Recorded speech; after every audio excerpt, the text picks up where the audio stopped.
Good morning class. तो आज के बेहद इंपॉर्टेंट टॉपिक में आप लोग का स्वागत है। आज हम लोग जो इकोनॉमिक्स का चैप्टर है बजट बजट के बारे में हम लोग देखेंगे। तो चलिए शुरू करते हैं। बजट जो है इसका जो चर्चा संविधान में नहीं है, इसका जो चर्चा संविधान में है वार्षिक वित्तीय विवरण के रूप में है। वार्षिक वित्तीय विवरण के रूप में है। बजट जो होता है ये बजट जो पेश किया जाता है उसको वो एक चमड़े का थैला होता है। क्या होता है? इसका जो अर्थ होता है बजट का, एक चमड़े का थैला होता है। बजट का क्या अर्थ होता है? चमड़े का थैला होता है।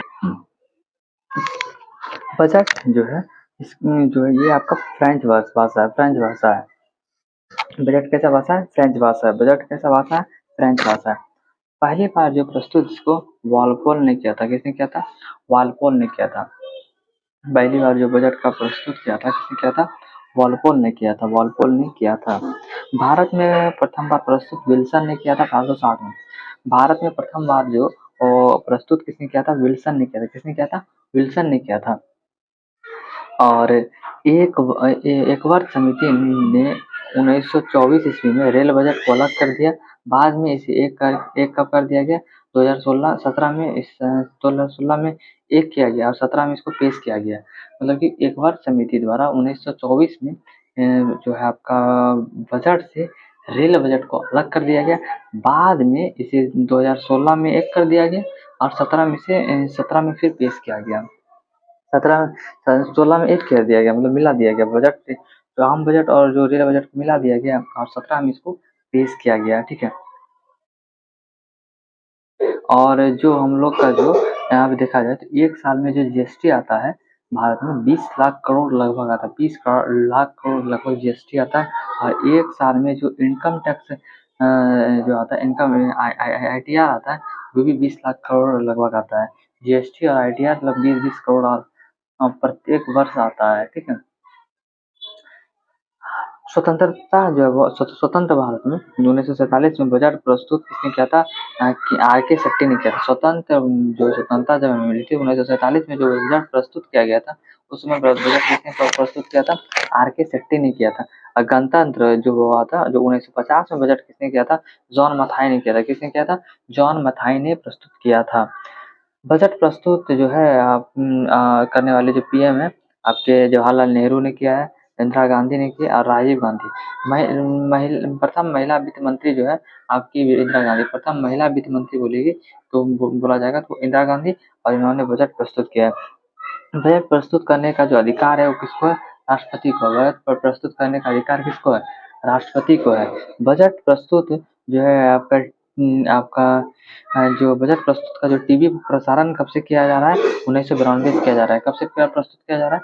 1992 प्रसारण जो टीवी पे दिखाया जा रहा है बजट का प्रस्तुति का, तो वो कब से? 1992 से। प्रस्तुत जो है जो बजट प्रस्तुत जो है फरवरी के अंतिम कार्य के दिन होता है।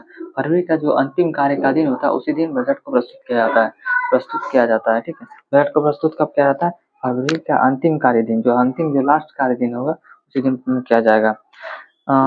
बजट जो सर्वाधिक बजट प्रस्तुत करने वाले कौन थे? मोरारजी देसाई थे। 10 बार इन्होंने बजट प्रस्तुत किया है। 8 बार नियमित और 2 बार अंतरिम में किया है इन्होंने।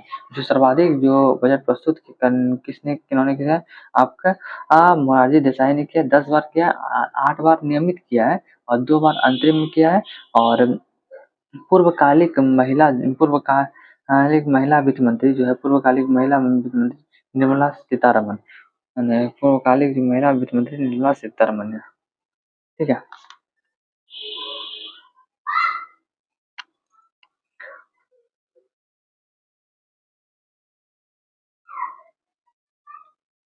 अभी हमारे जो वित्त मंत्री है निर्मला सीतारमन है।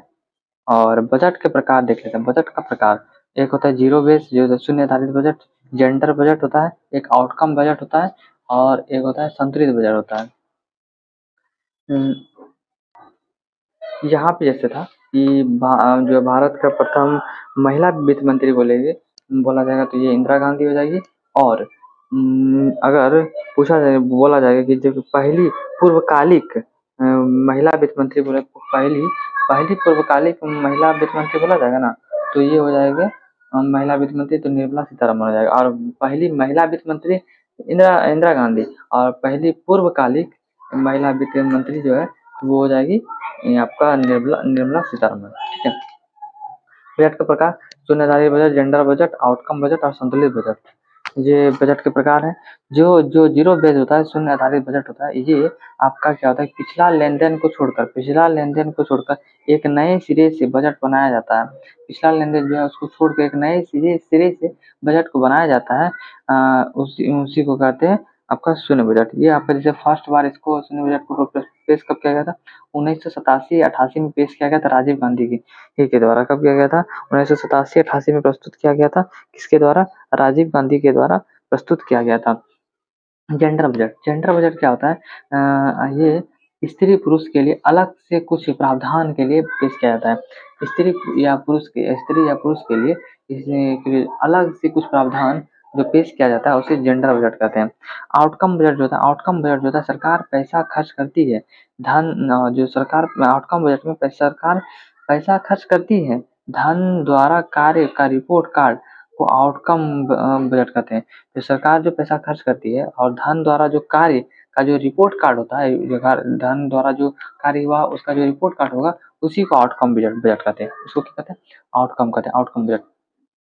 संतुलित बजट क्या होता है? आय और व्यय, जो आय है और व्यय बराबर हो जाए उसे को क्या कहते हैं? संतुलित बजट कहते हैं।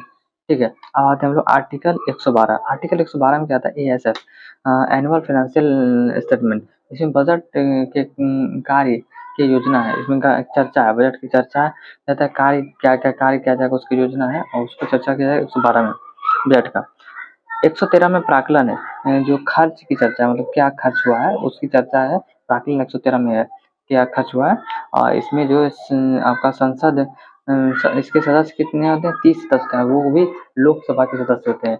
जो इसके जो सदस्य होते हैं प्राक्कलन समिति के 30 सदस्य होते हैं और लोकसभा के सदस्य होते हैं। 114 में विनियोग विधेयक है। विनियोग जो होता है इसमें धन निकालने की चर्चा होती है, संसद द्वारा में पारित होता है। इसमें धन विनियोग में क्या होता है? 144 में 114 में क्या है? विनियोग है। इसमें धन निकालने की चर्चा संसद में इसे पारित करना होता है। इसमें क्या होता है? संसद में पारित करना होता है। 115 में क्या है? अतिरिक्त अनुदान। 115 में क्या है? अतिरिक्त अनुदान। अतिरिक्त अनुदान क्या है? कि पैसा घट जाने के बाद जाने पर पैसा निकाला जाता है। अगर है काम हो रहा है तो उसमें अगर पैसा घट गया तो अगर पैसा और निकालने के लिए अतिरिक्त अनुदान किया जाता है। पैसा का केवल पैसा निकालना जाता है, उसी को कहता है अतिरिक्त अनुदान। 116 इसको कहते हैं लेखा अनुदान। 116 में है क्या? लेखा अनुदान। अग्रिम राशि निकाली जाती है, इसमें अग्रिम जो राशि निकाली जाती है उसी को लेखा अनुदान कहते हैं। बजट तैयार कौन करता है? प्राक्कलन समिति करता है। बजट तैयार कौन करता है? प्राक्कलन समिति करता है। बजट तैयार कौन करता है? प्राक्कलन समिति करता है। बजट बजट में जो पैसा कहाँ से आता है उसको हम लोग देख लेते हैं। इसमें कर्ज कर्ज जो है कर्ज जो लिया जाता है भारत में 28% कर्ज लिया जाता है। इनकम टैक्स जो है, इनकम टैक्स से 19% पैसा आता है। 19% जो पैसा इनकम टैक्स से आता है। और जीएसटी से 18% आता है। जीएसटी से कितना आता है? 18% आता है। कॉर्पोरेशन टैक्स से 17% आता है। कॉर्पोरेशन टैक्स से कितना परसेंट आता है? 17% टैक्स आता है। एक्साइज ड्यूटी से कितना आता है? 5%। एक्साइज ड्यूटी से कितना आता है? 5% आता है। कस्टम ड्यूटी से 4% है। कस्टम ड्यूटी से 5% आता है। और नॉन टैक्स से जो है आपका नॉन टैक्स रिसिप्ट से 7% आता है। नॉन टैक्स जो रिसिप्ट होता है उससे 7% आता है। नॉन डेप्ट कैपिटल रिसिप्ट से 1%। नॉन डेप्ट जो कैपिटल रिसिप्ट है इससे 1% आता है। आपका जो इनकम टैक्स है, जीएसटी है और कॉर्पोरेट टैक्स है, इन्हीं तीनों से आपका लगभग 60 लाख करोड़ आता है। इन तीनों से कर्ज अलग लिया जाता है। कर्ज से 28% और इनकम टैक्स जो है 19% और जो आपका जीएसटी 18% और कॉर्पोरेट टैक्स 17%। 18 और 17 ये जो इन तीनों में मतलब 54% हुआ। अच्छा, 54% में ही हमारा 60 लाख करोड़ पैसा आता है और एक्स्ट्रा इधर है। ठीक है। अब हम लोग का पैसे जाता कहाँ है? ठीक है, जाता कहाँ है? हम लोग जो टैक्स लिए, जो कर्ज लिए उसका जो 20% ब्याज में चला जाता है। कहाँ चला जाता है? 20% पैसा ब्याज में जाता है। स्टेट को 20% देते हैं। स्टेट को कितना देते हैं? 20% स्टेट को देते हैं। और स्कीम जो है, स्कीम में 16% है। स्कीम में कितना देते हैं? 16% देते हैं। और स्पॉन्सर स्कीम में देते हैं 8%। स्पॉन्सर स्कीम में हम लोग 8% देते हैं, डिफेंस में 8%, डिफेंस में कितना 8%, और सब्सिडी में हम लोग 6% देते हैं, सब्सिडी में 6%, पेंशन में 4% देते हैं, कितना होता है पेंशन में 4%, ये सब हमारा पैसा जाता है। ठीक है, अब आते हैं इंडिया। इंडिया में इम्पोर्ट कितना होता है और एक्सपोर्ट कितना होता है। इंडिया में जो इम्पोर्ट होता है लगभग आपका 75, जो आपका एक्सपोर्ट होता है, एक्सपोर्ट जो आपका 7500 कम कम्बोडिक्स होता है, कितने 190 देशों से। जो आपका एक्सपोर्ट होता है मतलब आपका जो भेजा जाता है यहाँ से 7500 कमोडिटिक्स होता है, जो आपका 190 देशों को भेजा जाता है। और इम्पोर्ट जो होता है 6000 कमोडिटिक्स होता है, ये आपका 140 देशों से मंगाया जाता है। 190 देशों में भेजा जाता है, बेचा जाता है, और 140 देशों से मंगाया जाता है इंडिया में। एक्सपोर्ट मतलब भेज रहा है, इम्पोर्ट मतलब मंगा रहा है। टॉप जो है एक्सपोर्ट आइटम जो है, टॉप जो भेजता है, जैसे टॉप एक्सपोर्ट हम लोग क्या क्या ज़्यादा मंगाते हैं, जैसे पेट्रोलियम प्रोडक्ट का 19.92% हम लोग पेट्रोलियम प्रोडक्ट मंगाते हैं। ड्रग्स जो फार्मूलाज फार्मूलेशन जो है, ड्रग्स फार्मूलेशन 4.94% मंगाते हैं। ठीक है, और टियरल्स और पेरिसियस स्टोन जो है पेरिलेस पेरिलेस और पेरिस्किन स्टोन जो होता है, पेरिसियस स्टोन जो होता है 4.42% मंगाते हैं। और आपका जो है टेलीकॉम इंडस्ट्री में 3.83% मंगाते हैं, टेलीकॉम इंडस्ट्री में। और गोल्ड एंड अदर ज्वेलरी में 3.12% मंगाते हैं, 3.12% जो गोल्ड एंड ज्वेलरी हम लोग मंगाते हैं। ये हो गया टॉप एक्सपोर्ट आइटम, हम लोगों ने देख लिया कैसे हम लोग मंगाते हैं। अब हम लोग आगे देखते हैं, जिसमें हम लोग भारत का व्यापार देख लेते हैं। ये हमारा 2023 का व्यापार है। जो हम लोग का जो सामान है, हम लोग जो एक्सपोर्ट कर रहे हैं, कितना कर रहे हैं एक्सपोर्ट, अच्छा जो हम लोग एक्सपोर्ट किए थे फोर 437.06 किए थे हम लोग एक्सपोर्ट, और इम्पोर्ट कितना किए थे 677.24 हम लोग इम्पोर्ट किए थे। मतलब कि हम लोग जितना भेजे नहीं, उससे ज़्यादा ही हम लोग मंगा लिए सामान। और सर्विस में देखा जाए, सर्विस में हम लोग इतना एक्सपोर्ट किए, मतलब इतना भेजे, 339.62 भेजे, और 177.56 हम लोग मंगाए, सर्विस में हम लोग को फायदा है। ठीक है, आपका ओवरऑल देखा जाए तो हम लोग एक्सपोर्ट कितना कर रहे हैं 776.68 का एक्सपोर्ट कर, और इम्पोर्ट कितना कर रहे हैं 854.80। तो हमारा जो ट्रेड बैलेंस है ना, माइनस में ट्रेड बैलेंस कितना माइनस 78.12% है। ठीक है, ओवरऑल देखा जाए तो हम लोग जो है तो जो है इंडिया टॉप इम्पोर्ट एक्सपोर्ट जो है आपका डेस्टिनेशन जो होता है, हम लोग कहाँ से क्या क्या मंगाते हैं सबसे ज़्यादा।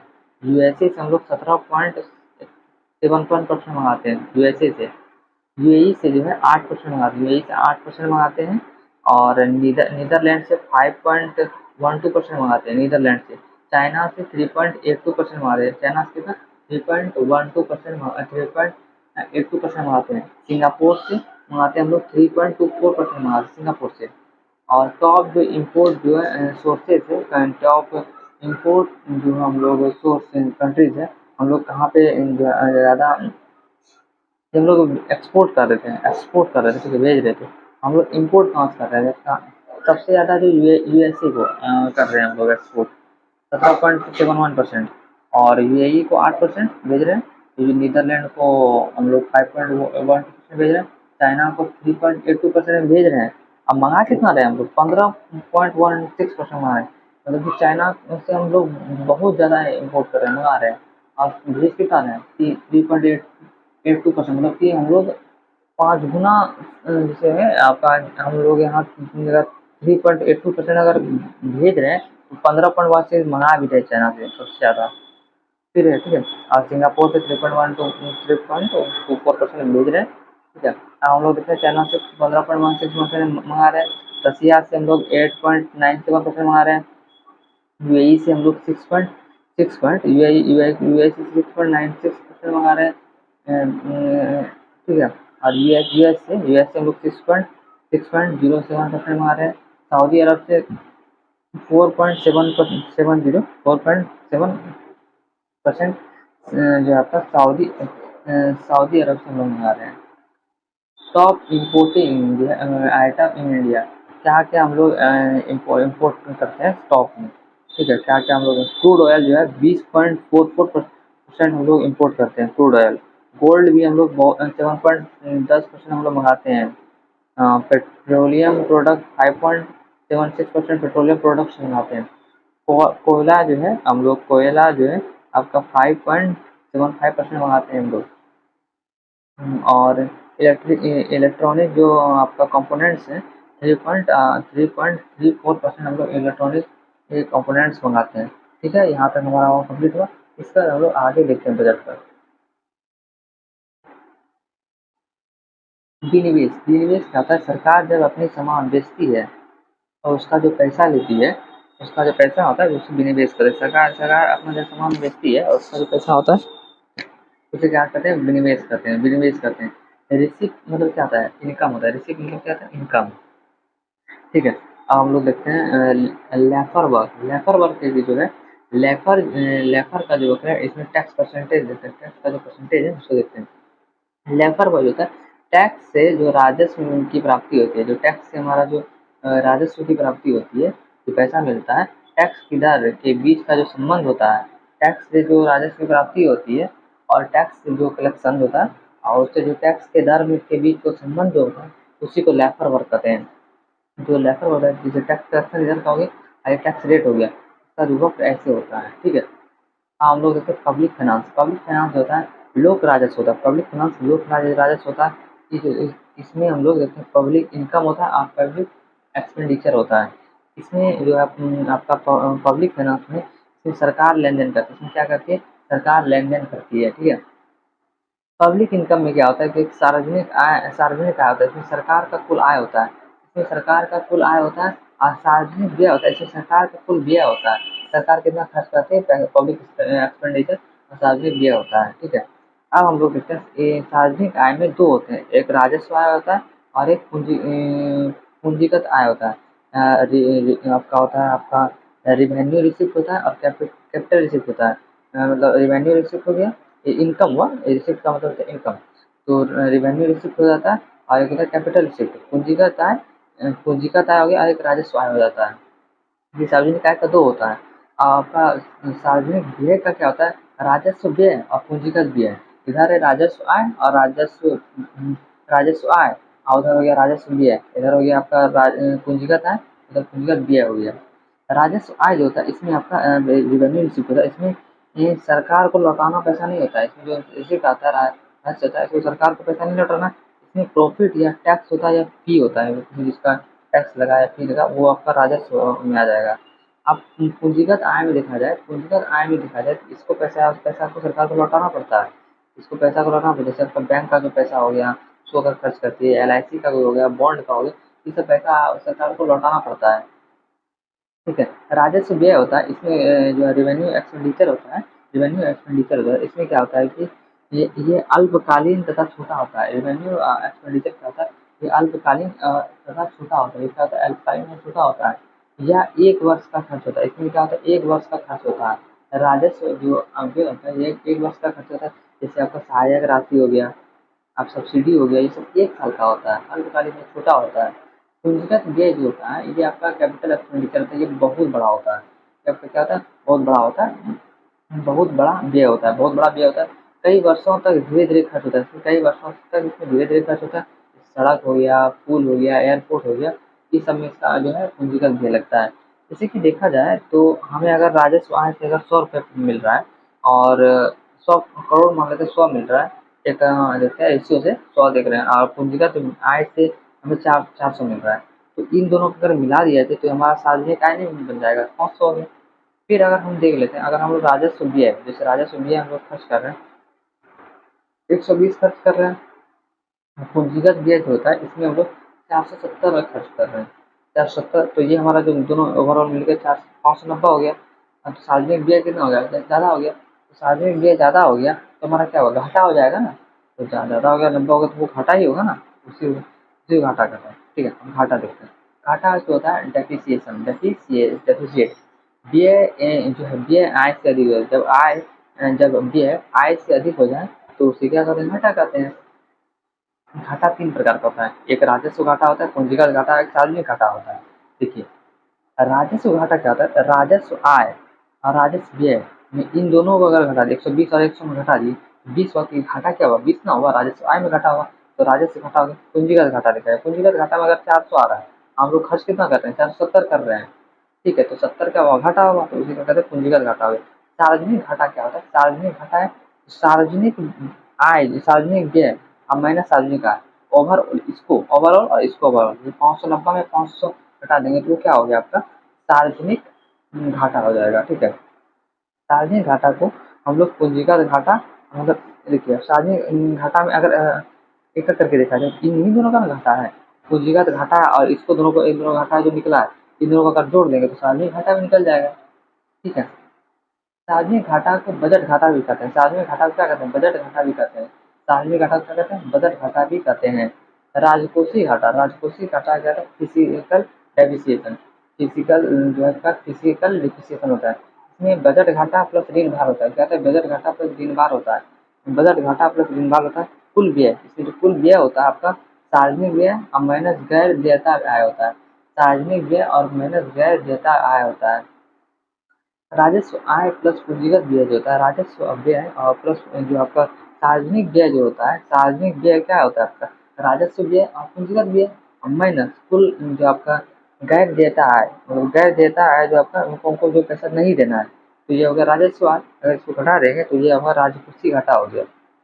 कुल व्यय हम लोग कितना व्यय कर रहे थे, सार्वजनिक व्यय कर रहे थे, कुल व्यय कर रहे थे ना, सार्वजनिक व्यय हम लोग कुल व्यय कर रहे थे, तो कुल व्यय क्या कर रहे थे, राजस्व व्यय कर रहे थे और पूंजीगत व्यय कर रहे थे, ठीक है। और हमको गैर दिया था, मतलब जो पैसा हमें नहीं देना है, तो हमको तो पूंजीगत आय जो आया था उसको तो हमको रिटर्न करना पड़ेगा, और जो राजस्व आय उसको तो रिटर्न करना नहीं है।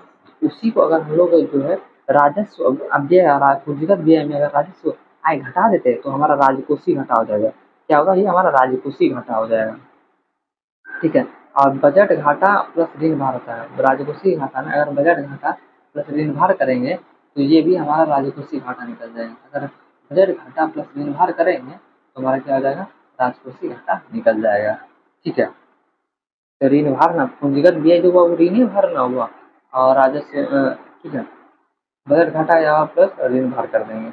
हम लोग देखते हैं प्राथमिक घाटा, प्राथमिक घाटा जो होता है प्राइमरी डिफिसिएशन, डेफिसिएट होता है, प्राइमरी डिफिसिट होता है।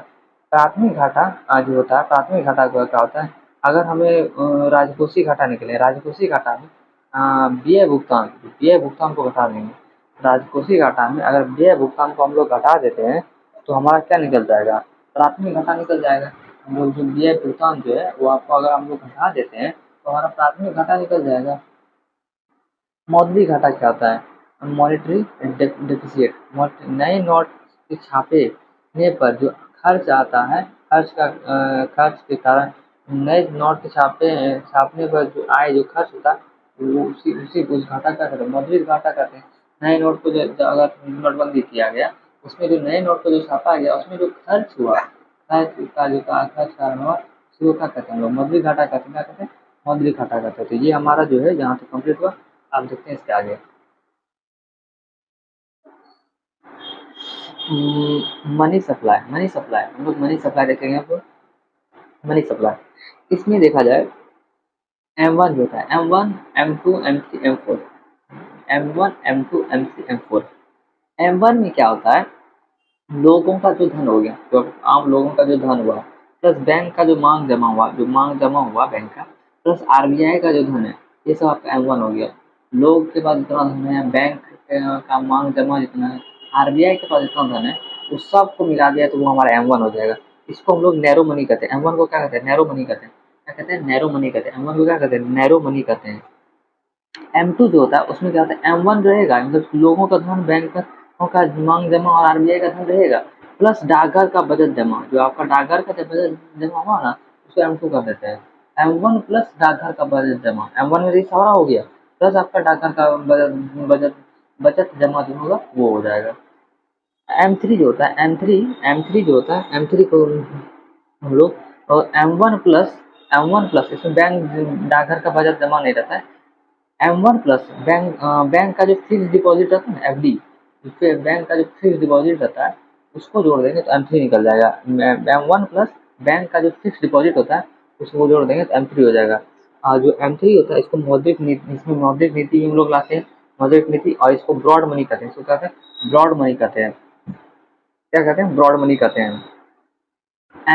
M4 जो होता है M4, इसको M3 प्लस, M3 मतलब M1 प्लस बैंक का जो फिक्स डिपॉजिट है ये हो गया। मतलब M3 मतलब सारा चीज हो गया, इन दोनों हो गया। अब प्लस M4 में आ रहा है M3 प्लस डाकघर का कुल जमा, डाकघर का जो कुल जमा है, डाकघर का जितना कुल जमा है, और इसमें आपका राष्ट्रीय बचत पत्र नहीं आता है, इसमें राष्ट्रीय बचत पत्र नहीं आता है। डाकघर का कुल जमा होता है और M3 होता है उसको M4 कहते हैं। M4 इन दोनों मिल जाता है और इसमें राष्ट्रीय बचत पत्र नहीं आता है। तो ये यहाँ तक हो गया। M1 क्या हुआ? M1 मान लिया जाए तो मनी, M1 क्या? एक प्रकार का मनी है। सबसे ज्यादा अगर तरलता देखा जाए तो वो M1 में है। लोगों का धन है, बैंक का जमा है, RBI है, इसका धन है, ये सब आपको पैसा फ्लो ज्यादा करता है। तरलता सबसे ज्यादा किसमें होगा? M1 में होगा। इसके बाद M2 में होगा, फिर M3 में होगा, और सबसे ज्यादा तरल, सबसे कम तरलता किसमें होगा? सबसे कम तरलता किसमें होगा? M4 में ना होगा। सबसे कम तरलता किसमें होगा? M4 में होगा। मतलब कि सबसे सबसे ज्यादा तरलता M1, उसके बाद M2, M3, M4। सबसे कम तरलता किसमें होगा? M4 में। सबसे ज्यादा M1 में तरलता होगा। ठीक है। तरलता किसमें होता है? सबसे ज्यादा तरलता कैश में होता है, फिर ऑनलाइन में तो उससे कम होता है, फिर चेक में उससे कम होता है, गोल्ड में उससे भी कम होता है, और भूमि में सबसे कम होता है। अगर जमीन में तरलता सबसे ज्यादा, सबसे कम होता है, और कैश में सबसे ज्यादा तरलता होता है, सबसे ज्यादा M1 में सबसे ज्यादा तरलता होता है, M4 में सबसे कम तरलता होता है। तो ये हम लोग M1, M3, M4 समझ लिए। अब इसके बाद हम लोग आगे हैं योजना व्यय, योजनागत व्यय। योजनागत व्यय वैसा व्यय होता है जिसके अनुमान से पहले से ही लगाया जाए। योजनागत व्यय वैसा व्यय होता है जिसका अनुमान हम लोग पहले से लगाया, जैसे वेतन हो गया, तो किसी को अगर हमको कर्मचारी को वेतन देना है तो हमको योजनागत व्यय उसका हमको अनुमान पहले से है। ठीक है। वैसा व्यय जिसका अनुमान हमें पहले से है। ठीक है। और हमारा विकासात्मक परियोजना, इसमें विकासात्मक परियोजना भी आ जाएगा। सेना पर जो खर्च आएगा वो हमको पहले से ना पता रहेगा। विकासात्मक खर्च भी होता है इसमें। योजनागत हो गया, आपको योजना हमको पता है पहले से ना, क्योंकि वैसा भी है जिसका हमको अनुमान पहले से, कि हमको वेतन देना है, सेना पे कितना खर्च करना है, विकासात्मक परियोजना है। सेना पे खर्च क्या है? आपको विकासात्मक परियोजना है। ये हो गया। अब आता है गैर गैर योजनागत व्यय। गैर योजनागत व्यय में क्या होता है? जिसका वैसा व्यय जिसका पूर्व अनुमान सरकार को नहीं हो, वैसा व्यय जिसका पूर्व अनुमान सरकार को नहीं हो, वैसा व्यय जिसका पूर्वानुमान सरकार को नहीं हो। सबका सहायक राशि हो गया, सब्सिडी हो गया, रक्षा व्यय हो गया, युद्ध हो गया, ये सब क्या हो गया आपका? गैर योजनात्मक व्यय हो गया। वैसा वैसा व्यय जिसका पूर्व अनुमान सरकार को नहीं होता, जिसका पूर्व में अनुमान सरकार को नहीं होता, जैसे आपका सहायक राशि हो गया, हाँ सहायक राशि हो गया, सब्सिडी हो गया, और आपका रक्षा भी हो गया, आपका जो आपका रक्षा भी हो गया, युद्ध हो गया, उसमें आपका रक्षा भी हो गया। वो चीज़ तो सरकार को पहले पता नहीं रहता है ना, अगर किसी चीज़ का दाम बढ़ गया तो सब्सिडी देना पड़ता है, सहायक राशि देना पड़ेगा। रक्षा अगर व्यय होगा, युद्ध हो गया, तो ये सब क्या होगा? आपका गैर योजनात्मक व्यय होगा। तो ये हमारा बजट का जो चैप्टर था ये हमारा कंप्लीट हुआ। इसके बाद जो हमारा नेक्स्ट चैप्टर है, 7वां नंबर चैप्टर है, कर है टैक्स। तो टैक्स के बारे में जो अगला चैप्टर है उसको हम लोग नेक्स्ट वीडियो में देखेंगे। Thanks for watching. जय हिंद।